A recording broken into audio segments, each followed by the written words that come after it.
एक गांव में राजकुमार नाम का एक परिश्रम लड़का रहता था। वह प्रतिदिन जंगल में जाकर लकड़ियों को काटता और उन्हें घर में जलाने का उपयोग करता। कुछ लकड़ियों को बेच दिया करता। कुछ वक्त पहले राजकुमार स्कूल जाता था पढ़ाई के लिए। जब उनके पापा की मृत्यु हुई, वह घर की जिम्मेदारियों को संभालने में व्यस्त हो गया और घर में अगर कोई कमाने वाला नहीं होगा तो घर का खर्चा कैसे चलेगा। इसी कारण से वह स्कूल छोड़ काम करने लगा था। जब वह जंगल से लकड़ियां लेकर वापस जाता था, उसकी माँ कहती थी कि तुम सब यह काम मत करो। माँ कहती कि घर का सारा खर्चा देख लूँगी, तुम पढ़ाई करो।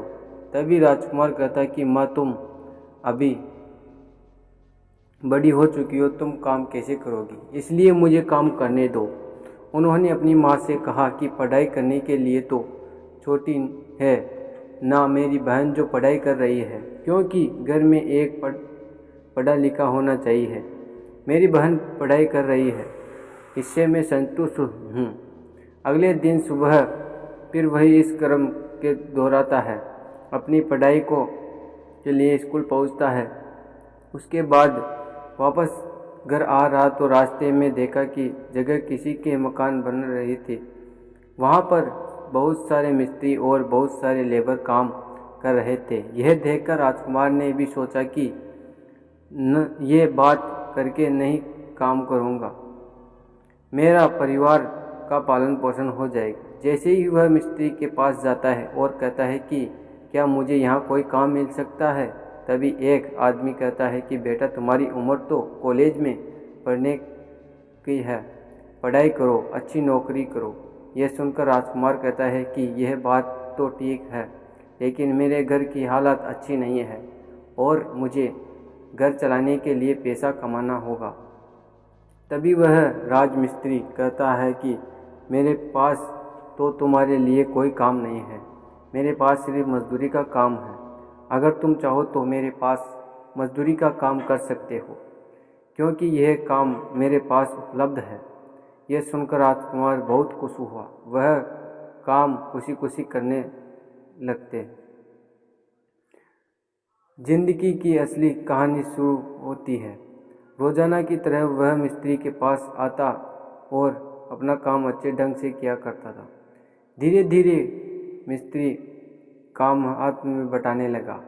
यह देखकर वहाँ का करवा रहे घर ने कहा कि बेटा, तुम तो बहुत अच्छा काम कर लेते हो, तब मेरा काम तो जल्द ही हो जाएगा।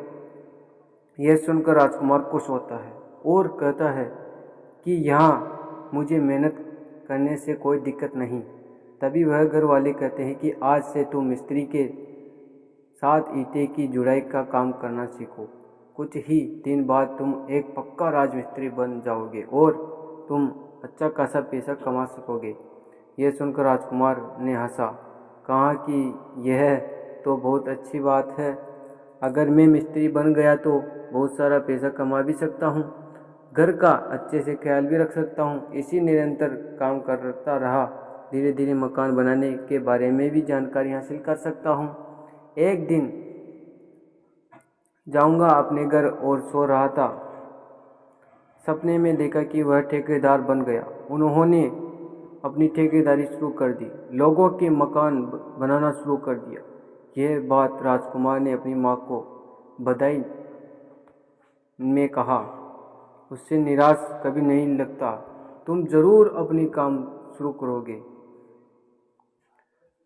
फिर मैंने कहा कि देखो बेटा, करो, बाहर तुम बाद में करना, लेकिन बड़ी बहन भी बड़ी हो गई, पहले उसकी शादी करवाना ज़रूरी है। इसके बाद राजकुमार ने कहा कि तुम सही कह रही हो, मुझे तो इस बात का ही ख्याल नहीं था।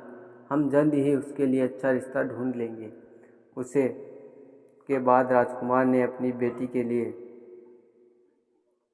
अच्छा रिश्ता देखा, उसकी शादी कराने के लिए तैयारी शुरू कर दी। उसकी बड़ी ही धूमधाम से राजकुमार ने शादी करवाई।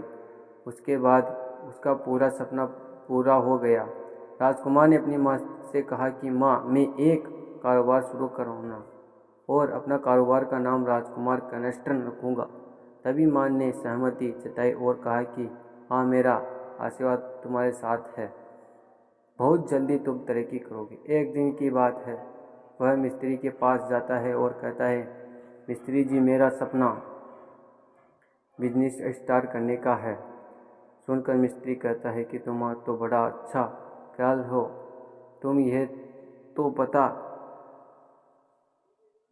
कर लोगे। साथ ही तुम एक और पता बताता हूँ जहाँ की एक नया घर बनने वाला है, वहाँ तुम जाओ और बात कर लो। अगर वहाँ तुम काम मिल जाता है तो तुम्हारी राजकुमार कंस्ट्रक्शन की शुरुआत जल्द ही हो जाएगी।